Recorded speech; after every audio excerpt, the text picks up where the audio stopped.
Hello friends, मैं Abhishek Kumar exammantara.com में आपका स्वागत है। चलिए, आज हम आपके लिए लेके आए हैं नदी का सेकंड पार्ट। ठीक है, भारत की नदियाँ। तो हमने बताया था भारत की में दो प्रकार की नदियाँ हैं। एक है हिमालय नदियाँ और दूसरा है प्रायद्वीपीय नदियाँ। प्रायद्वीप करने का मतलब क्या, हिमालय नदियाँ मतलब यहाँ आपको पता है ये हिमालय का पूरा पार्ट है, ये पूरा हिमालय, तो हिमालय से निकलने वाली नदियाँ। और दूसरा है प्रायद्वीपीय नदियाँ, तो ये भारत का प्रायद्वीप है। ठीक है, भारतीय प्रायद्वीप है, तो प्रायद्वीपीय नदियाँ दो प्रकार की नदियाँ हैं। अब जो दो प्रकार का हिमालय नदियाँ, तो हिमालय की नदियाँ भी तीन प्रकार की है। कौन कौन सा है? तो पहला है सिंधु नदी तंत्र, सिंधु नदी और उसके सहायक नदी। देख रहे हैं, सिंधु, सतलज और इसके सहायक नदी बहुत सारा है, जो अभी मैं बताऊंगा उसका पूरे सिंधु नदी सिस्टम के बारे में, सिंधु नदी का ड्रेनेज सिस्टम के बारे में, सॉरी। ठीक है, तो एक है हिमालय की जो नदी है वो तीन प्रकार की है, सिंधु नदी तंत्र, गंगा नदी तंत्र और ब्रह्मपुत्र नदी तंत्र।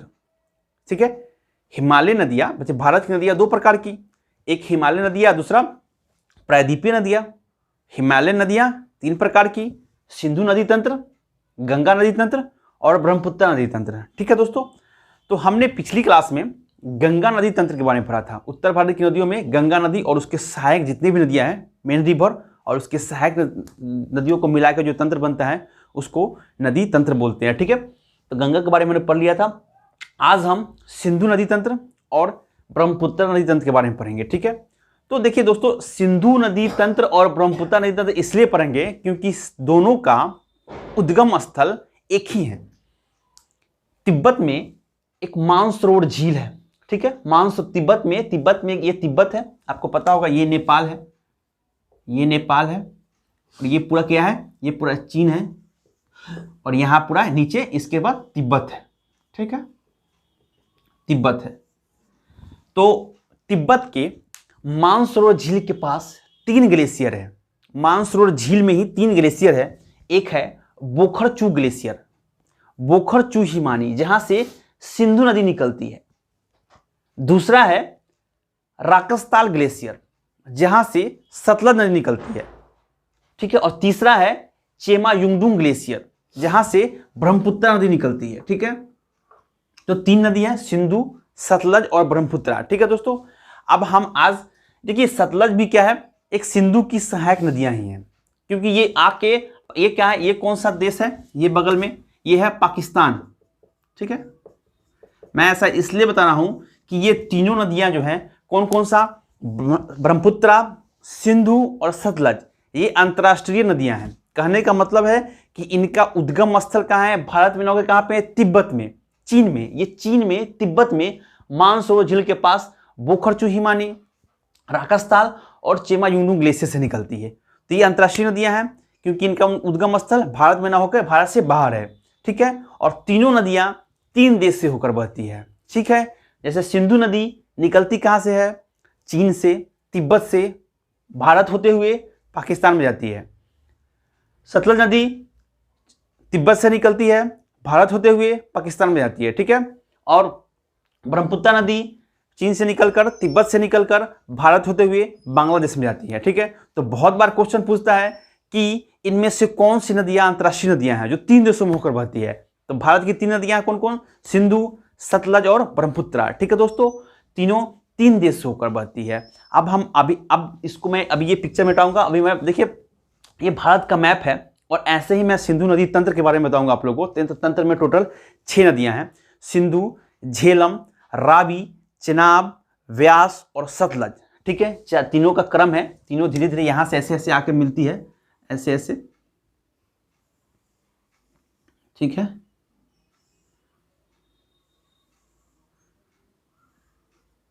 झेलम, रावी, चेनाब, व्यास और सतलज। ठीक है, ये तंत्र है, इसकी सिंधु नदी तंत्र है।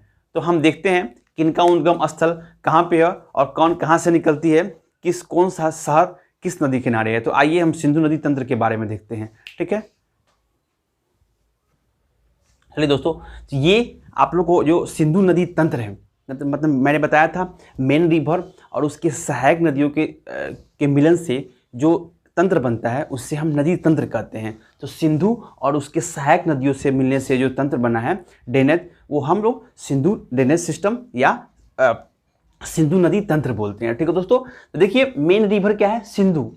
ठीक है, मेन रिवर सिंधु और उसकी सहायक नदियां, तो सहायक नदी मैंने बताया था सिंधु और उसकी 5 सहायक नदियां। तो क्रम देखते हैं, क्रम किधर, अगर ऊपर मान ले ये ऐसे है थोड़ा, अगर आप इंडिया के मैप पे देखेंगे तो आपको ऐसे दिखाई देगा। ठीक है, पूर्व से पश्चिम से पूर्व की ओर, तो पश्चिम से पूर्व की ओर तो सिंधु, झेलम, सिंधु के बाद झेलम, चेनाब, रावी, व्यास और सतलज। ठीक है, सिंधु के बाद झेलम, चेनाब, रावी, व्यास और सतलज। ठीक है, ये क्रम है आपका सिंधु नदी का। देखिए देखिए दोस्तों, एक इंपॉर्टेंट बात यह है कि सिंधु नदी और सतलज नदी और ब्रह्मपुत्रा, सिंधु, सतलज और ब्रह्मपुत्रा जिनका उद्गम स्थल एक ही जगह है, मानसरोवर झील के पास तिब्बत में, ये तीनों जो नदियां हैं ये पूर्ववर्ती नदियां हैं। अब आप लोग बोलेंगे पूर्ववर्ती नदियां क्या होता है, तो वैसी नदियां जो हिमालय के उत्थान के पहले से बह रही थी उसे हम पूर्ववर्ती नदियां बोलते हैं। जैसे गंगा नदी का निर्माण जो है वह हिमालय का उत्थान हुआ उसके बाद हुआ, पहले हिमालय बना उसके बाद गंगा नदी वहां से निकली। पर जो 3 नदियां हैं, सिंधु, सतलज, सतलज और क्या हुआ, और ब्रह्मपुत्रा। ठीक है, ये सतलज है, सतलज नदी। ठीक है, ये ब्रह्मपुत्रा पूर्ववर्ती नदियां है, मतलब कि हिमालय जब बना उससे पहले से बह रही थी।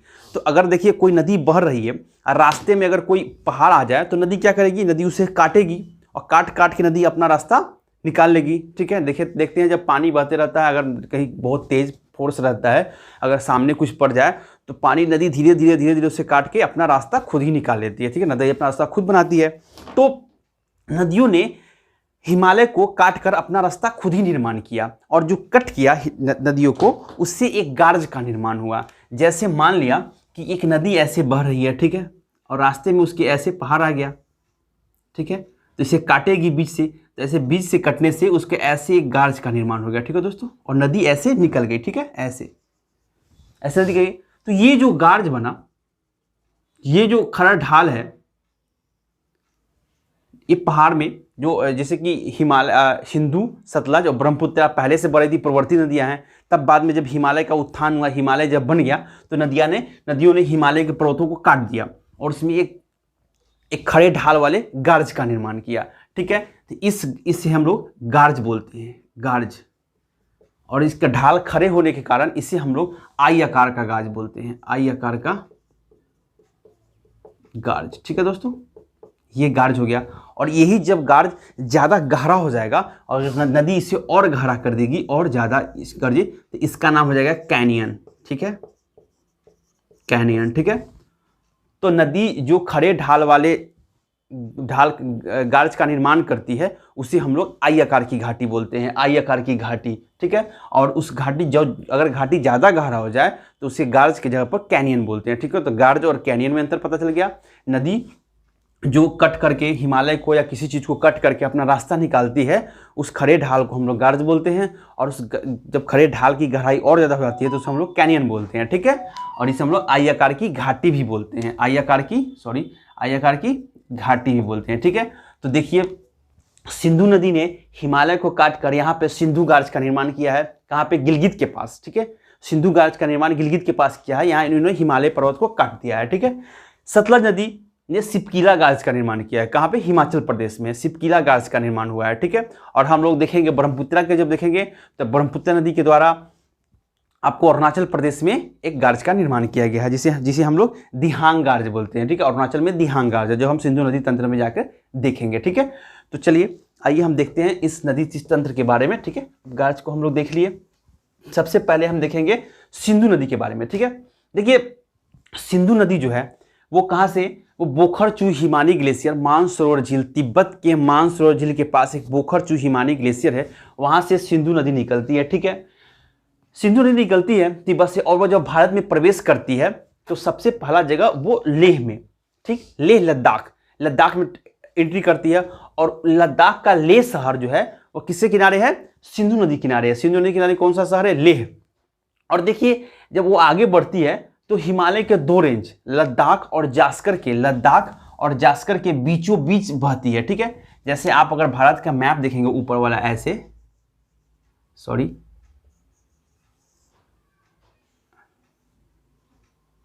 ये है पर्वत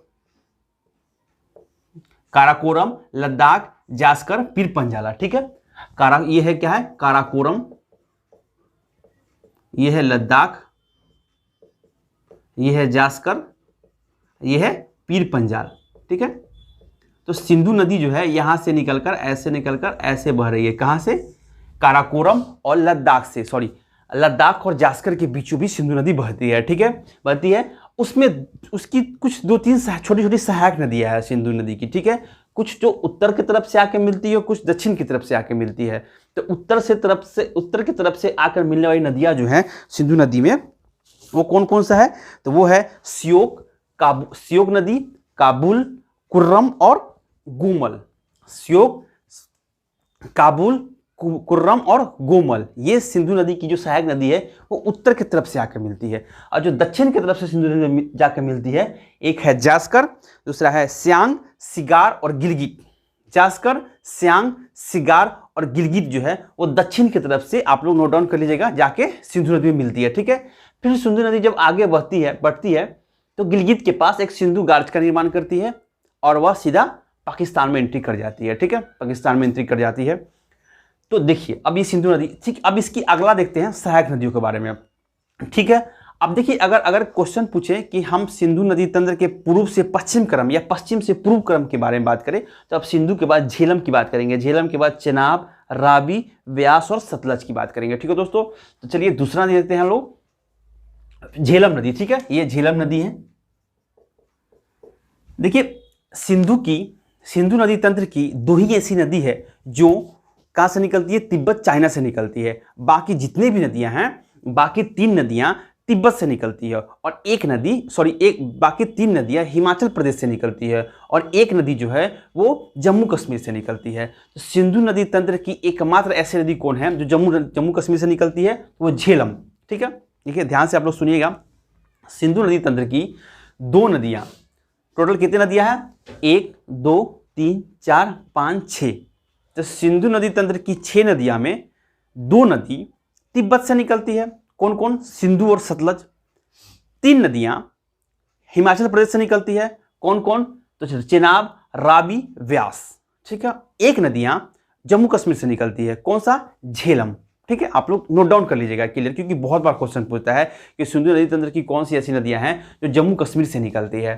ठीक है, तो देखिए जम्मू कश्मीर में एक झील है जिसका नाम है शेषनाग झील। जम्मू कश्मीर में अनंतनाग जिले में एक झील है शेषनाग झील। शेषनाग झील से एक नदी निकलती है जिसका नाम है झेलम। ठीक है, झेलम नदी।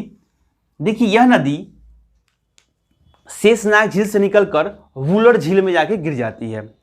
डल झील, वुलर झील, जहां पे शिकारा होता है। शिकारा देखते हैं, शिकारा होता है वहां पे, आप लोगों को आप मूवी में देखे होंगे कि लोग नाव में बैठकर वहाँ पे सोते भी हैं, मस्ती भी करते हैं, दुकान सब होता है, उसको हम लोग शिकारा बोलते हैं जम्मू कश्मीर में। तो ठीक है, श्रीनगर, जम्मू कश्मीर की राजधानी श्रीनगर जो है वो किसमें, झेलम नदी के किनारे स्थित है। ठीक है, झेलम नदी के किनारे स्थित है। तो ये शेषनाग झील से निकलकर वुलर झील में जाकर गिर जाती है, फिर वुलर झील से निकलती है। ठीक है, वुलर झील से निकलती है झेलम नदी। और अब देखिए ये नदी जब बहती है तो अपने साथ बहुत सारे मात्रा में गाद लेकर चलती है। गाद, सिल्ट कहने का मतलब है कि नदी जो पहाड़ों को या मिट्टी को काट के अपने साथ जो डस्ट उस्ट लेके चलती है उसको हम लोग नदी के गाद करते हैं। वो गाद जो लाती है, और कश्मीर घाटी में, कश्मीर जब घाटी, जिसे घाटी में जाएंगे, कश्मीर घाटी जो प्लेन घाटी क्या होता है, 2 पहाड़ों के बीच में जो प्लेनी लैंड होता है उसको हम लोग घाटी बोलते हैं। जैसे ये पहाड़ हो गया और ये पहाड़ हो गया, इसके बीच में जो हो गया, इसको हम लोग क्या बोलते हैं, घाटी बोलते हैं। यही कश्मीर घाटी है। ठीक है, तो कश्मीर घाटी में जाके यह अपने मलबा को जमा देती हैं, जिसका नाम बोलता है करेबा, जिसे हम लोग करेबा बोलते हैं। और पूरे भारत में एक ऐसा जगह है करेबा जहाँ पे सिर्फ और सिर्फ किसकी खेती होती है, आप लोग केसर की। पूरे भारत में सबसे प्रथम जगह है करेबा जहाँ पे केसर की खेती होती है। वो कहाँ पे है, जम्मू कश्मीर घाटी में करेबा। ठीक है, तक पूछेगा क्वेश्चन, करेबा किसके लिए फेमस है, तो केसर के लिए फेमस है, यहाँ केसर का उत्पादन होता है। ठीक है दोस्तों, और देखिए ये नदी फिर आगे मिलती है, तो आगे चलती है तो भारत और पाकिस्तान के बीच सीमा का निर्माण करती है। ठीक है, भारत और पाकिस्तान के बॉर्डर के पैरेलल बहती है। जैसे ये भारत पाकिस्तान है, ये बॉर्डर है ना, ये बॉर्डर, ये पैरेलल, ये बॉर्डर। देखिए आप लोग देखोगे भारत पाकिस्तान के बीच जो 3 प्रकार का बॉर्डर है। एक तो अपना जो बनाया हुआ है प्राकृतिक नेचुरल बॉर्डर, ठीक है, एक मैनमेड बॉर्डर है। तो नेचुरल बॉर्डर जो नदी द्वारा, वो झेलम नदी द्वारा बना हुआ है। तो क्वेश्चन पूछेगा कौन सी ऐसी नदी है जो भारत और पाकिस्तान के बीच सीमा का निर्माण करती है। तो कौन सा है? झेलम नदी। झेलम नदी भारत और पाकिस्तान के बीच सीमा का निर्माण करती है,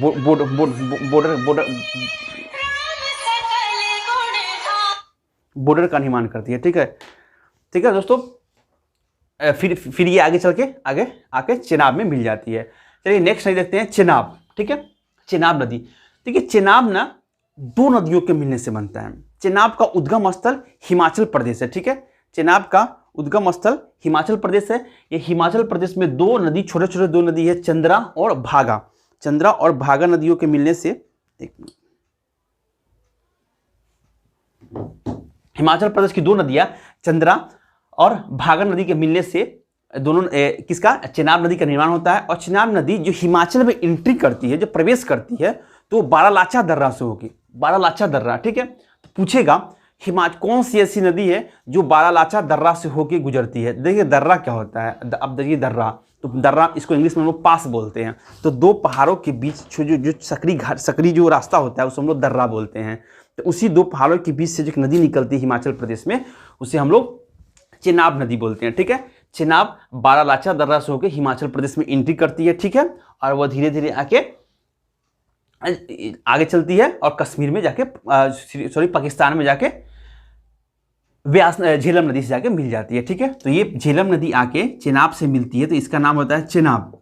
ठीक है, ये चेनाब के नाम से ही आगे बढ़ती है। ठीक है, ये चेनाब के नाम से ही आगे बढ़ती है। ठीक है दोस्तों, अब नेक्स्ट नदी है रावी नदी। ठीक है, सिंधु नदी की सहायक नदी कौन है? रावी नदी।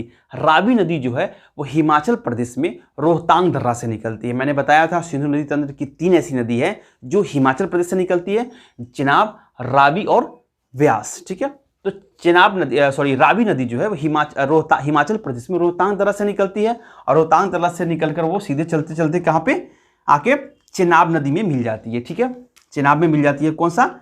रावी नदी। देखिए, और पाकिस्तान का एक बहुत बड़ा शहर लाहौर जो है वो चेनाब नदी किनारे है। देखिए चेनाब नदी ये है, लाहौर जो है वो चेनाब के किनारे है। ठीक है दोस्तों, चलिए नेक्स्ट देखते हैं हम लोग व्यास नदी। ठीक है, व्यास नदी जो है वो कहाँ पे? हिमाचल प्रदेश में व्यासकुंड से निकलती है। हिमाचल प्रदेश में एक जगह है व्यासकुंड, उससे एक नदी निकलती है जिसका नाम है व्यास नदी। ठीक है, देखिए व्यास नदी जो है ना बहुत छोटी नदी है। ठीक है, व्यास नदी दो राज्यों में ही होकर बहती है। सिंधु नदी तंत्र की एकमात्र ऐसी नदी है जो पाकिस्तान में प्रवेश नहीं करती। कौन सा है? व्यास। इसको नोट डाउन कर लीजिएगा। ठीक है, पूछेगा कि सिंधु नदी तंत्र की कौन सी ऐसी नदी है जो पाकिस्तान में प्रवेश नहीं करती, तो वो है व्यास। या क्वेश्चन पूछे सिंधु नदी तंत्र की कौन सी ऐसी नदी है जो सिर्फ भारत में ही बहती है, तो कौन सा है? व्यास। व्यास नदी हिमाचल प्रदेश और पंजाब में ही बहती है। ये हिमाचल प्रदेश से निकलती है और पंजाब में आके सतलज नदी में मिल जाती है। ठीक है दोस्तों, हिमाचल प्रदेश से निकलकर पंजाब में आकर सतलज नदी में मिल जाती है। तो ये हिमाचल प्रदेश से निकलती है और धीरे धीरे चल के व्यास नदी पंजाब में आके इस सतलज नदी में मिल जाती है। ठीक है, और इसी नदी पे इसके जस्ट बगल में ही एक बांध है। ठीक है, जिसका नाम है भाखड़ा नांगल बांध। ठीक है, भाखड़ा नांगल बांध है जिसपे एक जलाशय बनाया गया है। कौन सा? गोविंद सागर जलाशय। ठीक है, गोविंद सागर जलाशय का निर्माण किया गया है। ठीक है, कहाँ पे? भाखड़ा। ठीक है दोस्तों, तो व्यास, जहां पे व्यास नदी सतलज नदी में मिलती है उसके जस्ट आगे ही एक बांध है भाखड़ा नांगल बांध, जो भारत का सबसे ऊंचा बांध और एशिया का सेकेंड लार्जेस्ट दूसरी सबसे ऊंचा बांध है जो स्थित पे सतलज नदी पे है। ठीक है, भाखड़ा नांगल बांध, इसकी हाइट जो है वो 207 मीटर है। ठीक है, 207 मीटर इसकी हाइट है। तो भाखड़ा नांगल बांध के उस पर एक जलाशय है। पूछेगा कि गोविंद सागर जलाशय किस बांध पे बनाया गया है या किस बांध को बनाकर गोविंद सागर जलाशय का निर्माण किया गया है, तो भाखड़ा नांगल बांध। ठीक है दोस्तों, फिर ये नदी आगे चलती है। चलिए अब देखते हैं सतलज नदी के बारे में। सतलज नदी, ठीक है, तो सतलज नदी तिब्बत में, ठीक है दोस्तों, तो सतलज के बारे में हम देख रहे थे। सतलज नदी क्या है? राकसताल मतलब तिब्बत में मानसरोवर झील के पास राकसताल ग्लेशियर से निकलकर सिपकिला दर्रा के पास यह हिमाचल प्रदेश में प्रवेश करती है। पूछेगा कि सतलज नदी हिमाचल प्रदेश में कहाँ प्रवेश करती है, तो सिपकिला दर्रा से हो गए। यहाँ पे एक सिपकिला गार्ज का भी निर्माण होता है। जो मैंने बताया गार्ज कैसा होता है, ऐसा होता है गार्ज। ठीक है, ये होता है गार्ज, मैंने बताया था अभी, ये गार्ज होता है। ये पहाड़ पहले ऐसे था, अब ये नदी काट के इसको काट दिया, अब ये गार्ज का निर्माण हो गया। तो इसी तरह शिपकिला गार्ज का निर्माण होता है हिमाचल में, और उसी शिपकिला गार्ज से होकर सतलज नदी हिमाचल प्रदेश में एंट्री करती है। ठीक है, फिर जब आगे आती है तो भाखड़ा नंगल बांध से पहले व्यास नदी आके सतलज में मिल जाती है। ठीक है, और भाखड़ा नंगल के पास ही एक बहुत बड़ा जलाशय का निर्माण होता है जिसका नाम है गोविंद सागर जलाशय। जब ये सतलज नदी आगे बढ़ती है तो एक और बैराज बनाया गया है। ठीक है, हरिके बैराज। ठीक है, हरिके बैराज बनाकर वहां से एक नहर निकाली गई है जिसका नाम है इंदिरा गांधी नहर। ठीक है दोस्तों, ये इंदिरा गांधी नहर इसलिए बनाया गया है क्योंकि इंदिरा गांधी के समय क्योंकि राजस्थान के ऐसे जगह, पंजाब के वैसे जगह, हरियाणा, पश्चिम बंगाल जहाँ पे पानी की बहुत किल्लत थी, वहाँ के लोगों को पीने के लिए, खाने के लिए पानी किल्लत थी, वहाँ का ग्राउंड वाटर उतना प्योर नहीं था, जिसके कारण हरिके बैराज बनाकर वहाँ से इंदिरा गांधी नहर से पानी का सप्लाई पंजाब, हरियाणा, राजस्थान और पश्चिम यूपी को किया गया। ठीक है दोस्तों, तो हरिके बैराज से कौन सी नदी निकलती है पूछेगा, बहुत सारा क्वेश्चन पूछता है कि हरिके बैराज से कौन सी नदी निकलती है, तो इंदिरा गांधी नहर, इंदिरा गांधी नहर हरिके बैराज से निकलती है। ठीक है दोस्तों, जिससे पंजाब, हरियाणा, राजस्थान और वेस्टर्न यूपी को, पश्चिम यूपी को जल की उपलब्धता होती है पीने के लिए, खाने के लिए, कृषि के लिए। ठीक है, सब कुछ के लिए। ये है आपका सिंधु रिवर सिस्टम। ठीक है, सिंधु और उसकी 5 सहायक नदी, झेलम, देखिए पश्चिम से, सिंधु के बाद सबसे पहले झेलम, कहते हैं पश्चिम से पूर्व की ओर झेलम, उसके बाद चेनाब, रावी, व्यास और सतलज। ठीक है दोस्तों, अब देखिए दोस्तों, यहाँ पे हम लोग पंजाब के नाम से क्यों जानते हैं, ये इसीलिए जानते हैं क्योंकि पंजाब जो है वो पंचनद, 5 नदियों का क्षेत्र है। पंजाब में 5 नदियों का क्षेत्र है, इसीलिए इसको हम लोग पंजाब नाम, पंचनद, क्योंकि देखिए पंजाब में कौन कौन सा, तो सिंधु को हटा दीजिए, आप सिंधु को हटा दीजिए तो झेलम, चेनाब, रावी, व्यास और सतलज, ये 5 नदियाँ पंजाब से होकर बहती है। इसी कारण हम लोग पंजाब को पंचनद, पंजाब के नाम से जानते हैं। जहाँ 2 नदियाँ बहती हैं वहाँ हम दोआब बोलते हैं, उसी तरह 5 नदियों के क्षेत्र को, 5 नदियों के बहने वाले क्षेत्र को हम लोग पंचनद बोलते हैं। इसी कारण पंचनद के कारण ही पंजाब, देखिए पंजाब सिर्फ भारत में ही नहीं है, पंजाब का लगभग 50-60% हिस्सा पाकिस्तान में भी है।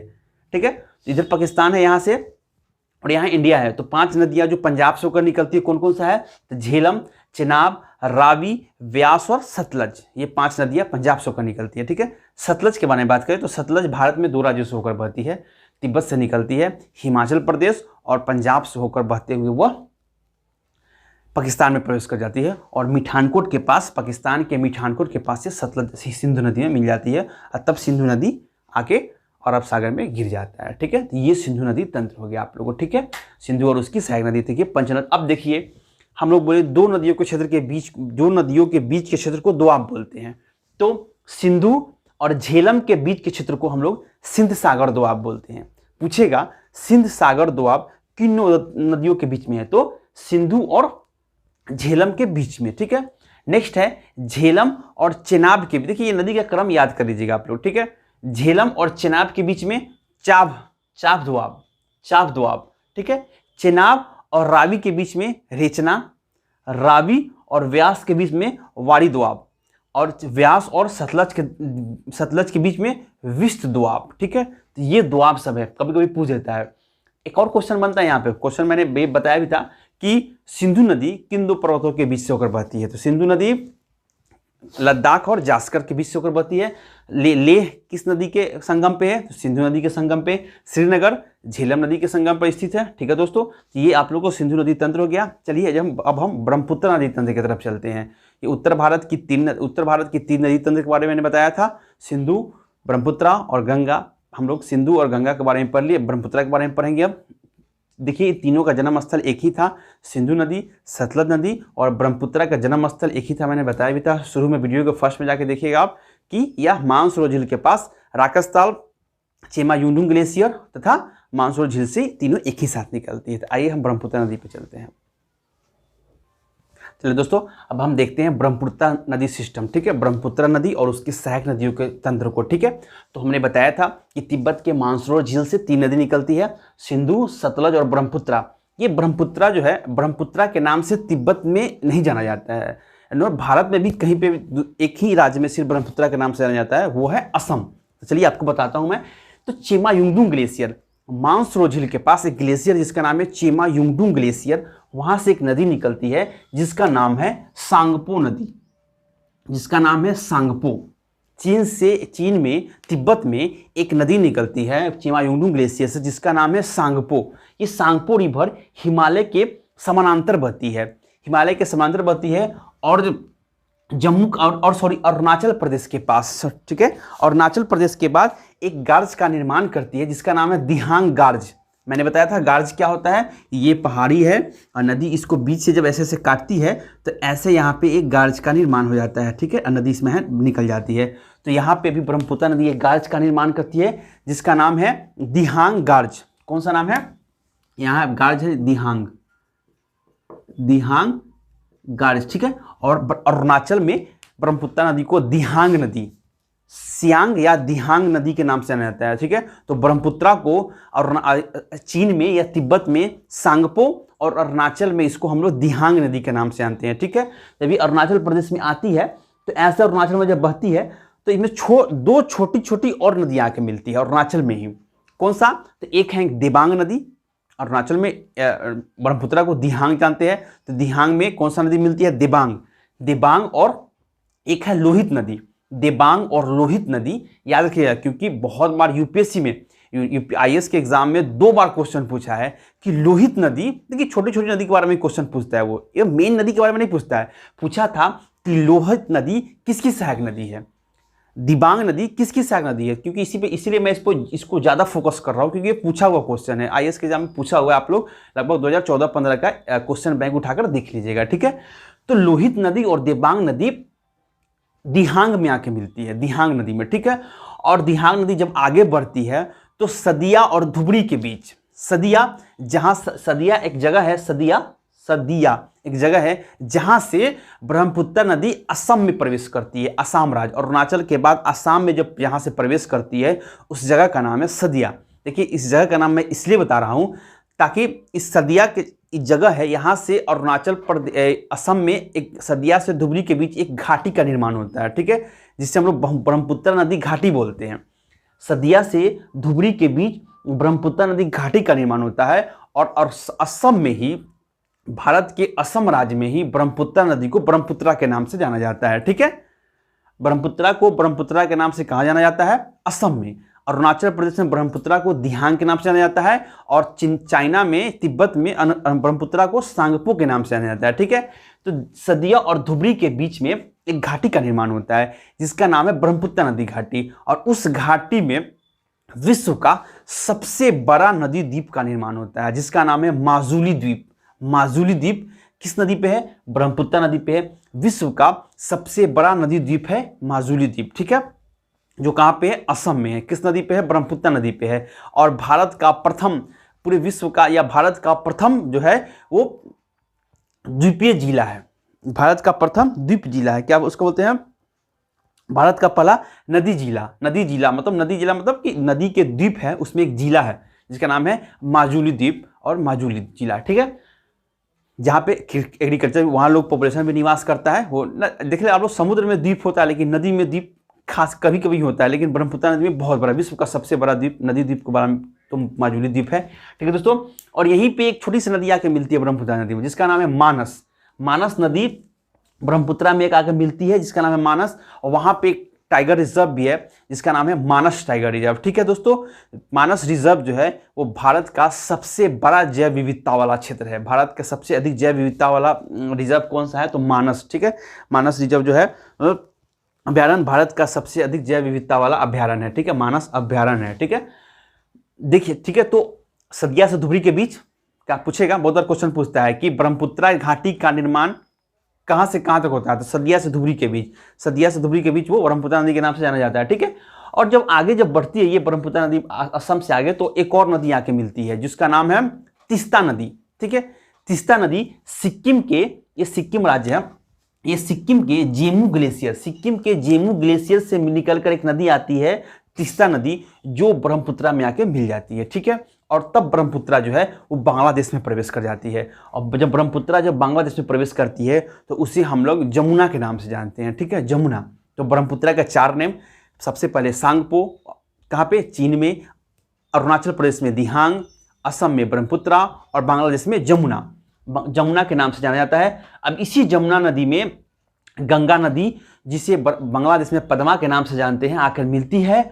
और एक इधर से नदी कहाँ से, मणिपुर से, भारत के मणिपुर से एक नदी निकलती है जिसका नाम है बराक नदी, या उसके बराक या मेघना भी बोलते हैं। मेघना नदी आकर मिलती है, जिससे हम जो फाइनल जो धारा बनता है वो मेघना नदी बनता है। जो फाइनली जो धारा बनता है, जो आगे बढ़ती है, वो मेघना नदी के नाम से, और वो जाके बंगाल की खाड़ी में फाइनली गिर जाती है। ठीक है, ये ब्रह्मपुत्र नदी सिस्टम है आप लोग को, इससे बहुत सारा क्वेश्चन पूछता है। ठीक है दोस्तों, ब्रह्मपुत्र नदी क्योंकि भारत की सबसे बड़ा कैचमेंट एरिया, भारत में कौन सी ऐसी नदी है जिसका सबसे बड़ा कैचमेंट एरिया है, कैचमेंट एरिया की नदी और उसके जलवाहक क्षेत्र, तो ब्रह्मपुत्र नदी है। हर साल बाढ़ आता है ब्रह्मपुत्र नदी में, और यहाँ पे इसलिए इस नदी पे द्वीप भी है, माजुली द्वीप। ठीक है दोस्तों, तो ये ब्रह्मपुत्र नदी सिस्टम हो गया।